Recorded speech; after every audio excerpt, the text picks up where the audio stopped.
welcome back to my channel. Thank you so much for clicking in to watch this video. If you're new here, as always, hello, my name is Bernadette, and if you're a returning subscriber, then hey, thank you so much for coming back to my channel. Today we're going to be talking a little bit about the mortgage process, and we're going to be talking about what you can expect when you want to buy your first home, or whether you're thinking about buying your first home, what you can expect, the traditional process and things like that. And as always guys, if you enjoyed this video, please give this video a big thumbs up, like, comment and subscribe, and let's get straight into the video.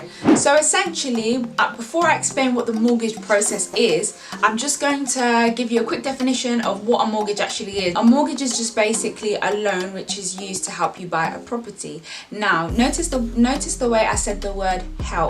It's actually made up of a loan that you obtain from a bank or a lender plus your deposit, which makes up the amount to purchase the property. So this loan goes hand in hand with your deposit. So you may be asking me, how much of a deposit do I actually need then? This can vary from case to case, but the minimum usually in the UK for a deposit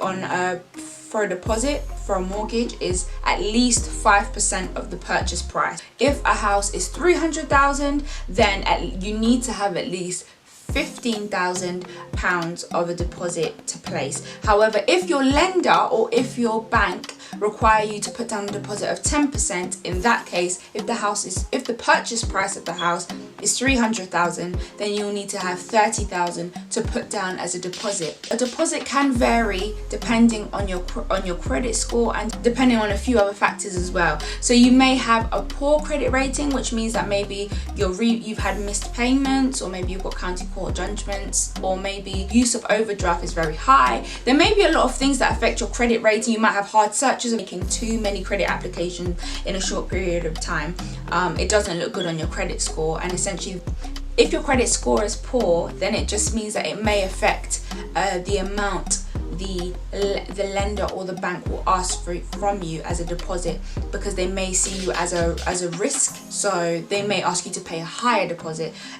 Credit score is great, it's amazing, then well done to you, and you most probably will see that maybe the deposit may be just a standard 10%, or it may be that your interest rate is quite low. So it just depends on your credit score, and it depends on your age as well, and how much your deposit will be. If you are older as well, that could affect how much you have to put down for the house as well. So it just all depends, because if you're obviously older, your mortgage term will be a bit shorter. Obviously if you're younger, your mortgage term is longer. So there's just a few things to consider when it comes to thinking about a mortgage. Also guys, there are two main types of mortgages. You've got your fixed rate mortgage and a variable rate mortgage. Fixed rate mortgage essentially just means the interest that you'll charge stays the same for usually 2 to 5 years, and a variable rate mortgage just basically means that the interest rate can change at any time. Now I'm going to explain to you the process. I'm going to try and briefly explain, because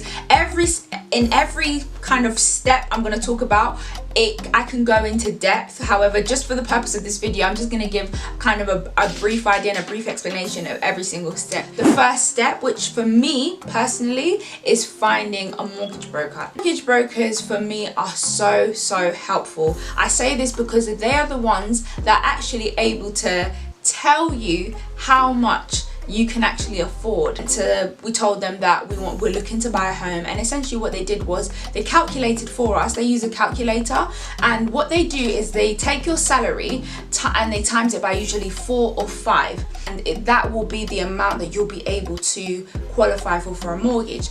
For example, if you get paid 25k a year, then you're looking at 100 to 125k as a value of how much you can obtain for a mortgage. Now if you're a couple, if you're both on 25k, then if you take your 100 or 125, you take your couple's 100 or 125, it now means that you guys can both qualify for a mortgage of about 200 to 250k. I say 200 to 250k because it ranges. In some cases they won't times your salary by 5, in some cases they will, so it just depends. I'm just kind of giving you an idea. So essentially the mortgage broker does all them calculations for you, and he's able to tell you, hey, if you're going house hunting, here's a price. So here's a price range. So at least now you have an idea of how much you can actually qualify for. Also, the mortgage broker is the one that helps you to actually find your bank or a lender to be able to, for you to be able to actually obtain a mortgage. So for me, step number one is finding a mortgage broker. They are so helpful.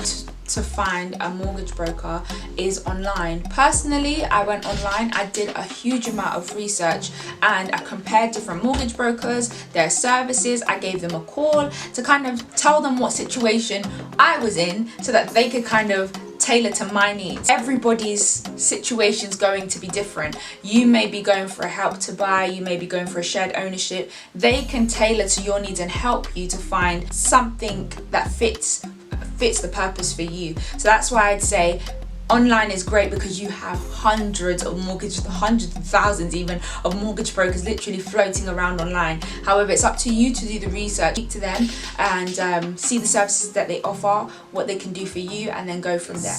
The second step I'd say is now looking for your property. So at this point, you go to your viewings, you look online. Rightmove is an amazing place. I've had a few questions on where do we start looking. Rightmove is amazing. Rightmove gets updated regularly, so you just get a bunch of homes. You can filter it in your price range, which is best for you. You can also filter it in terms of shared ownership for over 55s as well.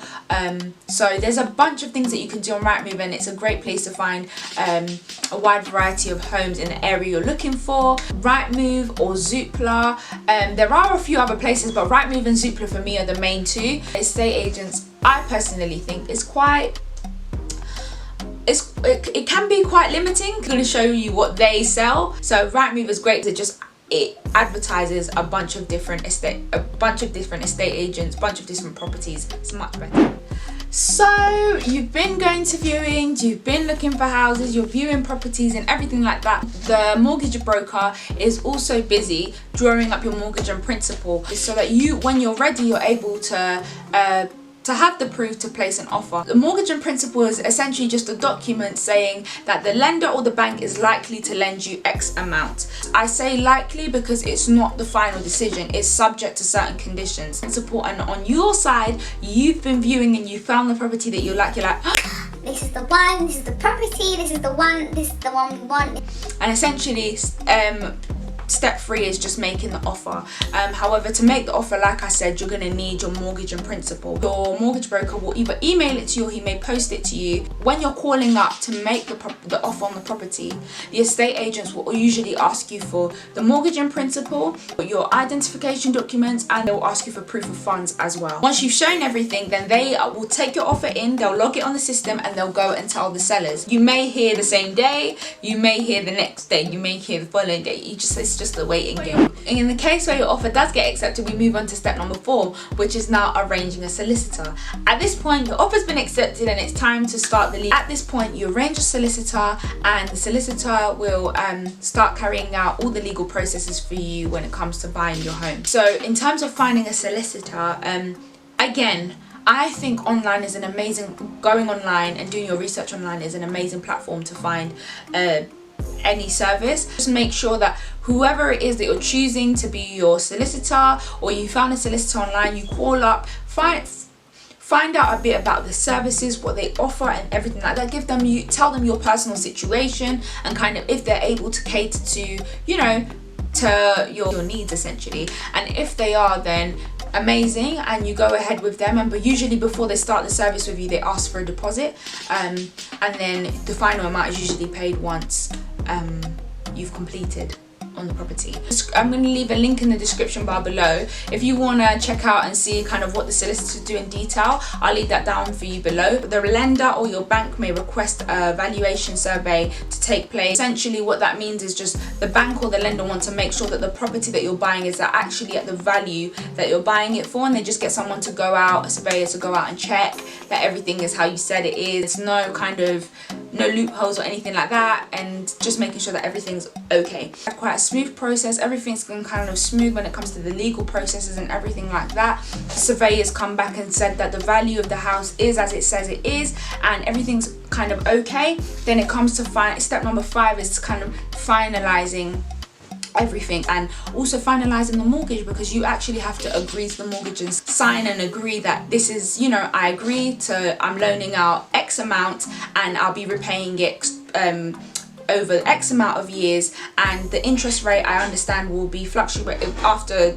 maybe depending on if you've got a fixed rate mortgage or if you've got a variable mortgage. Just understanding the interest rates that we charge to you, and just saying that I'm happy with everything that I've read, I'm happy with the mortgage that I'm being offered. Stage number 6 is just essentially exchanging. At this point, you're happy, the seller's happy, you're both happy, and your solicitors now just need to swap over the contracts for both parties to sign. And usually during the period of exchange, your deposit is requested. So the amount that you were requested to put down for a deposit, the solicitor will request that you send it over to them, to the solicitor's account, and they will handle the money on your behalf. Contracts have been exchanged and signed and brought back. Then you're on stage number 7, which is the final stage, which is completion. You must be at this point just thinking like, oh my days, I'm so happy, it's over, it's done, like we finally bought it, it's exciting. Completion is where the solicitor transfers over the last funds, which is the mortgage, the loan from the bank or the lender. They transfer it over to the seller's solicitors, and that's it. All the money, the purchase price has been paid, and you now own your own home. Well done. Just bear that in mind. If your name is maybe on a deed of another home, on the mortgage deed of another home, you will have to pay stamp duty. So if you're a couple, one of you already owns a home, you're not exempt. You both have to not own a home to not pay stamp duty. I'll leave a link below on the Gov website. It will let you know the prices for stamp duty. So yeah guys, that's just a brief explanation when it comes to the mortgage process. Like I said, if you do want me to go into depth, let me know, and I'll do a kind of in-depth video for each and every process. It's just that it will take way too long doing it in one video. As always guys, please give this video a big thumbs up, like, comment and subscribe, and I'll see you in my next video guys. Bye.